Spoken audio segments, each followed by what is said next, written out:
everyone, this is Lika. Welcome to Lika's Lifestyle Shift. Now, if you are not following my channel yet, please subscribe to my channel. I promise to keep it fresh, I promise to keep it fun and interesting. I talk about the 4 F's that I like to call the fitness, facials, fashion, and food. Those are the 4 things that I believe would make you have that mental change, that toned down body, that lovely lifestyle shift. Now, today I'm going to be talking about what really makes someone to be called a fitness enthusiast. What do you need to possess for you to be referred to as a fitness enthusiast? And what do you need to do to be able to become a fitness enthusiast? If you're interested in this, if you want to be about fitness and you want to make that lifestyle shift, then these 10 things are important for you to know. Okay, remember to subscribe, hit the notification button, tell a friend to tell another friend, and let's do this. Let's make Lika's Lifestyle Shift a home name.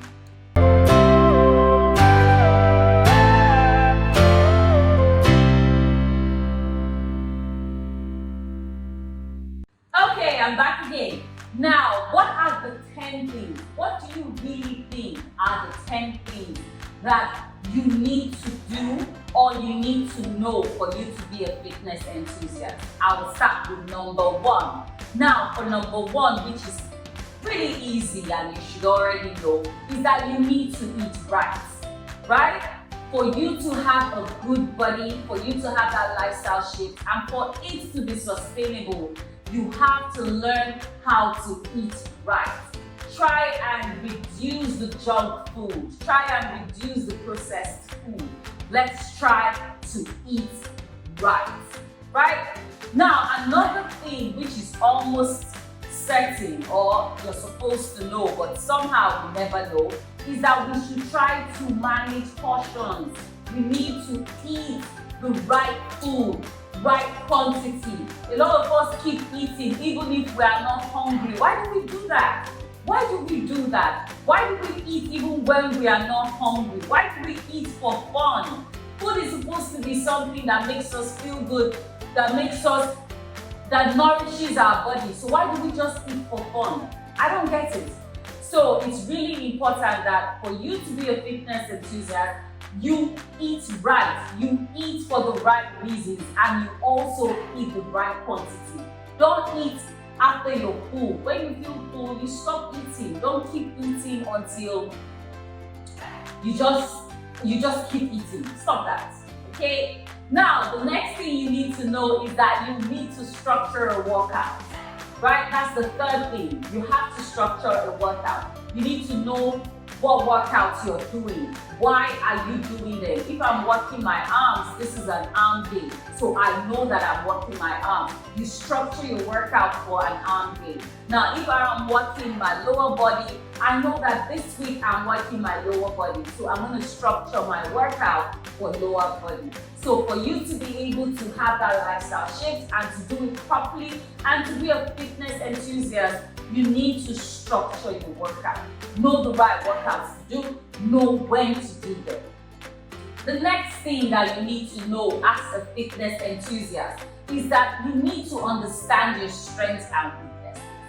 Now, this is so important because a lot of people do not even know what they are good at and what they are not good at. And they keep fighting with those things that they are not good at and keep wanting to be better at it. Of course, if you have weaknesses, it's good to try and be better at it, or trying to change your weaknesses to strength. But there are some times that you have weaknesses that you just can't surpass in a day.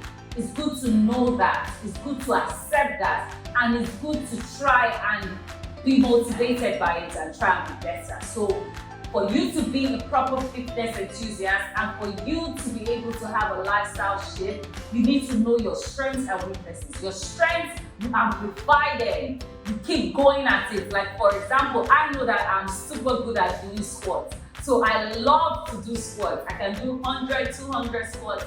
But I know that I have the challenge of my arms. My arms are the weakest part of my body. So I keep trying to build it by carrying smaller weights, less heavier weights. And I keep trying to do that progressive overload to keep building my strength because I know that that's the area of my weakness. So it's important to know your strengths and your weaknesses.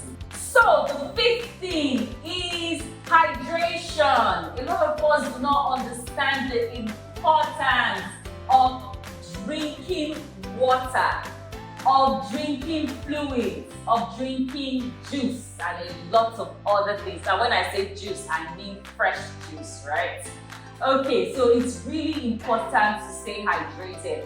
And of course, water is the best source of hydration. So that's another story, and I'm going to do a video on the importance of water therapy. But of course, just for this video, I would say hydration. It's always important for you to be hydrated. Now, another thing that is so important and we really miss is that we need to have specific periods when we eat, right?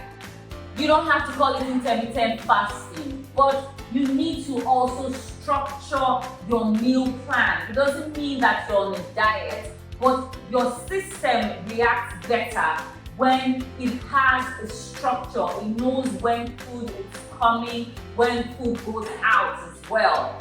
Now, for me, when I say that the mind is so broad, the mind is so important, the mind is so technical, we don't even give it as much credit as it deserves. Now think about it, when you were a child, right? Most babies have the time they wake up, the time they sleep, the time they eat, right? But what happens when we get older?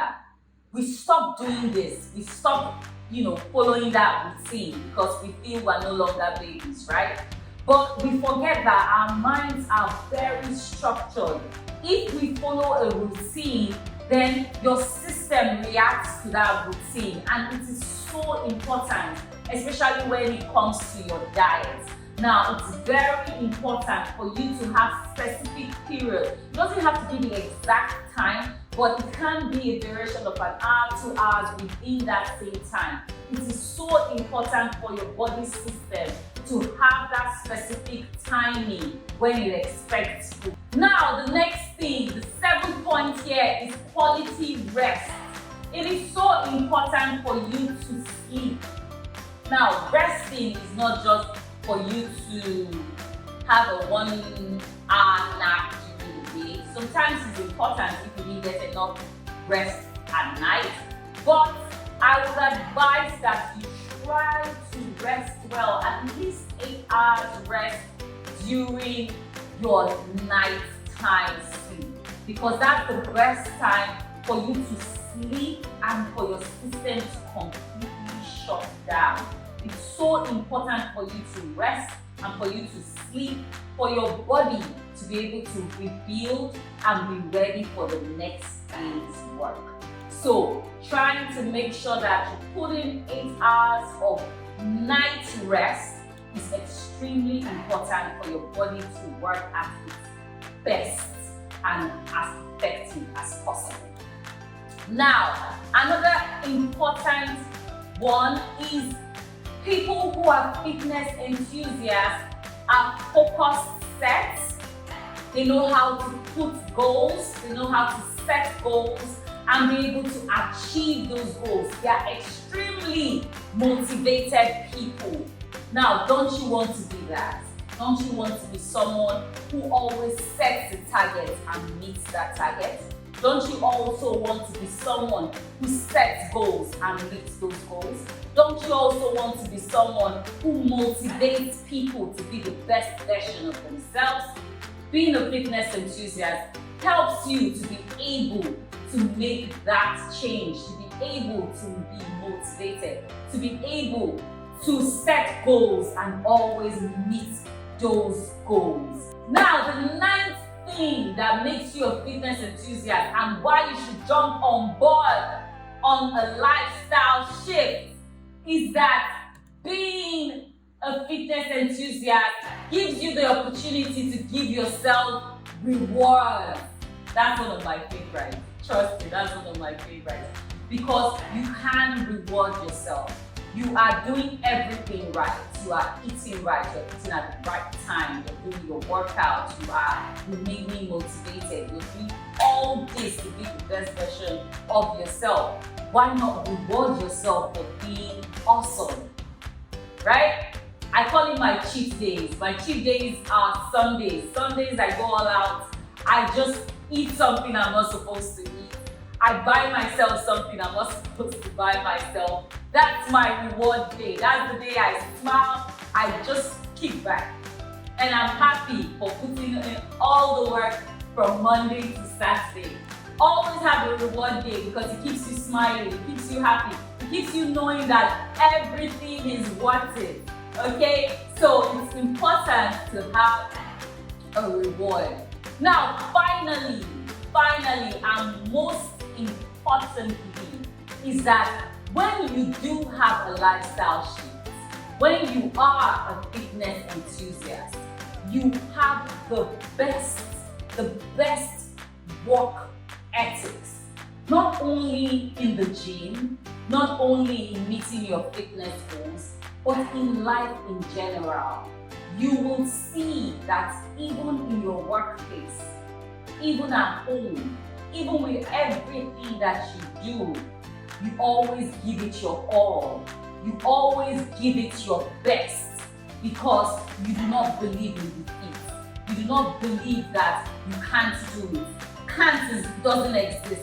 It's not a word in our vocabulary. You have to always believe that you can achieve it.